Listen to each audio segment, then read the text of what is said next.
January 1919, midday, the north end of Boston basked in a rare touch of warmth, and the next moment the city heard it, the crack of metal, the snap of rivets, and then the roar of something alive breaking free. When the wall of the giant storage tank gave way, the world turned into a rushing black amber tide, thick, hot, and unstoppable.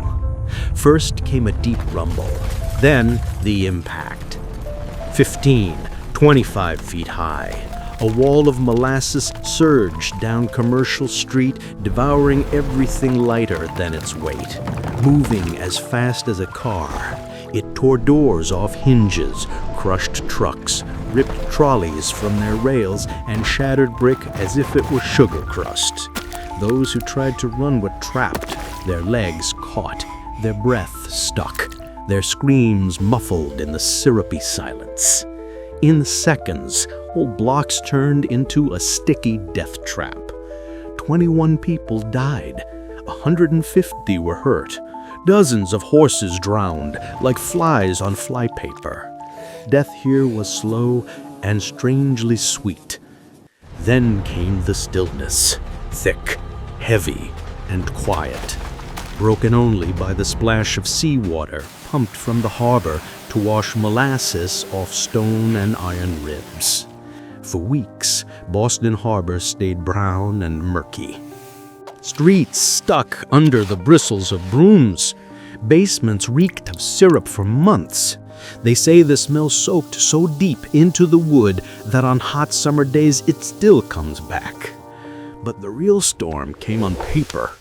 The owners of the tank denied any fault, spinning stories about bombs and anarchists, feeding on the fears of the post-war years. Engineers fought back. For the first time on this scale, metallurgists, not politicians, became the key witnesses.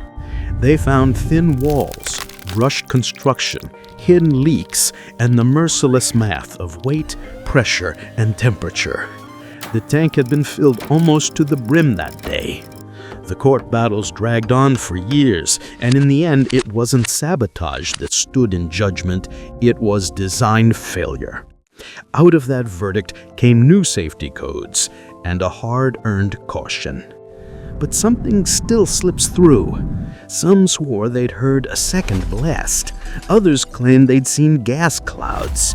And a few say that, on a hot day, even now, you can still smell molasses, as if the city remembers the sweetness of its bitter mistake. With a flood once ran like a sea, life flows again. But in the quiet of evening, if you listen closely, you might catch that same low hum and wonder, what snapped the steel that day? Haste? Heat and cold? The shiver of the rails? Or a hand no one ever saw? The answer lies somewhere between a rivet and a sigh, leaving a sticky trace in memory.